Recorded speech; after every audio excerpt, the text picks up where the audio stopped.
Hello and welcome to WTO Forum. There are few problems more pressing for governments today than that of food price volatility. The causes of this volatility are many-fold.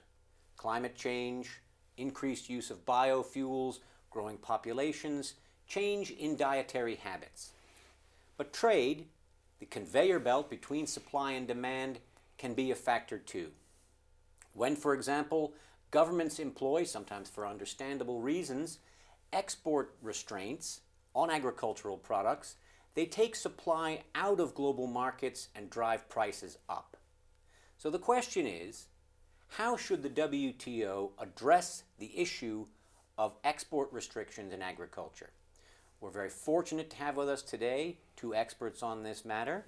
We have Debapriya Bhattacharya, Distinguished Fellow at the Center for Policy Dialogue in Dhaka, and former Bangladeshi Ambassador to the WTO, and Nicolas Imboden, Executive Director for the Geneva-based Ideas Center. Gentlemen, welcome to you both. Thank you. Deb, let's start with you. How should the WTO address this matter? Well, if you look at this export restriction issue, and particularly in connection with food supplies, unprocessed foods, then the subject is not so new. If you go back into the history, you see during the GATS negotiations, so when we got it in, there was an article which talked about disciplining the export restrictions. During the conclusion of the Uruguay round, there was also this whole idea of giving special and differential treatment to net food importing developing countries. So there was a Marrakesh declaration.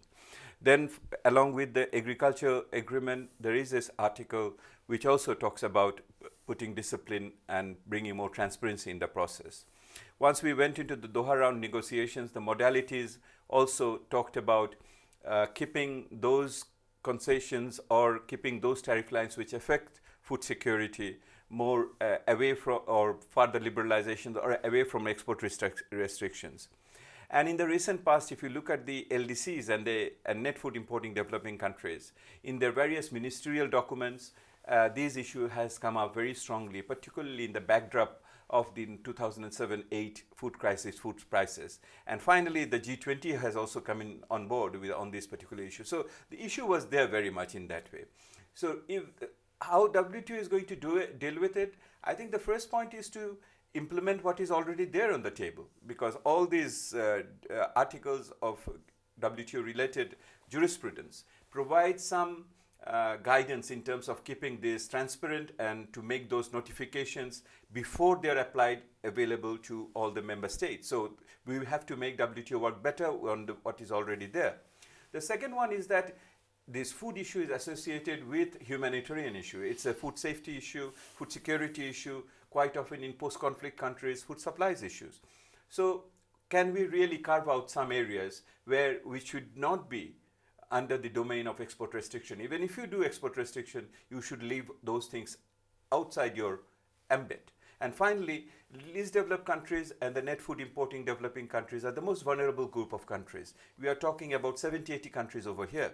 So, and LDCs are essentially food importing countries. So whether we can keep them also out of the application of export restriction if it is at all necessary for some country. Nicolas, your thoughts? Well, I fully agree with what Deb has said. I think what is important to know is that food security or access of net food imports to the market is a condition also that they are remaining net food importers. You cannot ask from a country to open up the market and to import, and then when there is a shortage, not have any food. So while it is a big problem, for LDCs, etc., who should and may be carved out, it's also a big problem for other countries, like Japan and Switzerland. If you cannot show the people that you can feed them when there is a danger, you will be pressure for food security, for self-sufficiency. So given these factors, I think WTO has to strengthen the rules. WTO is a rules-based mechanism in response to issues. In the past, in the Uruguay round, the issue was oversupply and low prices. So they regulated subsidies and access to the market, import things. Now we are in a different world. We have shortages and high prices and volatile prices. So we have to look at disciplines for exports. Now it's very difficult for exports because food security is like national security. You know, you cannot ban any restrictions on exports because nobody will do it. So you have to have a realistic package of measures, and that includes clearly an application of the rules given, better agreement on the definitions. What is an export crisis? What is a food crisis? What is taking into account the interests of the importing countries? What does that mean? You know, we can specify that. And I think also it is clear that we have to have an international understanding that food restrictions can only be eliminated if governments have alternative measures. And the alternative measures are internal measures. You know, that we can either manage demand or manage supply internally. Because if they have no way of reacting to a severe food crisis in a country will impose restrictions. So we need a combination of measures to be able to address this issue. Do you think, picking up on what Nicolas said there, Deb, with respect to a combination of issues, does that imply as well perhaps coordination among international organizations and agencies? Definitely. I wanted to tell you, you mentioned at the very beginning that the causes of this is not exclusively trade-related issues. There are other structural issues in the global phenomena and the changes which the world economy is undergoing in terms of supply, demand, and other demographic changes, and etc. It is also true, a major issue is policy coherence. Policy coherence amongst the trade policy and, for example, the ODA policy, Overseas Development Assistance policy, or, for example, the other policy related to climate change, because climate has a severe impact on the food circumstances, yield rate, and everything else. So those things, policies have to be somehow integrated. And one major area which comes out very strongly is that whatever success we had during the earlier decades in the agriculture area, food production, a large part of it was due to the global public goods available as high-yielding seeds, the biotechnology, the fertilizer uses, and etc. So it is possibly time that we invest more over there, both in the policy coherence and creation of global public goods as it goes. But if you take me back to the trade issues, if you see that what more could be done, I am not giving my opinion, but I'm just flagging the issue. For example, many countries are in the accession process. Should we give them the opportunity to say that they will, as they exceed, they will not use export restriction vis-a-vis a low-income country or a food vulnerable country for that matter.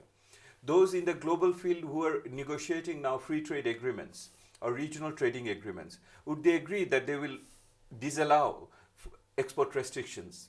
Or if they are allowing, there should be some very transparent trigger mechanism only when they can use it. And that's what Nicolas said, that possibly giving due importance to due consideration to the food importing countries. How do you do that? So definitely there is much scope to strengthen the existing thing, consolidating the existing rules and their proper application through transparent procedures. And there is also many other things happening in the trade arena, in this building as well as outside, which we can also fine-tune for the future. Deb hinted at something, Nicolas, which was obviously important, and that's the question of increasing yields. With the population growing as it is, at the end of the day, that's something we have to take into account as well, is it not?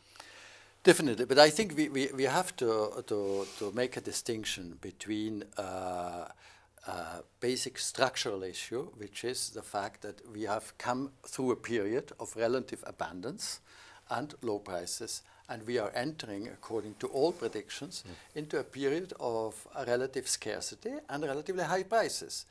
Nothing that WTO is doing is going to avoid that. Those are structural issues which have to be addressed, as you mentioned, through research, public goods, getting productivity increased, especially given the fact that we have also to increase the sustainability of agricultural production. I think we have to, in WTO, what we can address is actually short-term volatility, or not make it worse than it actually already is.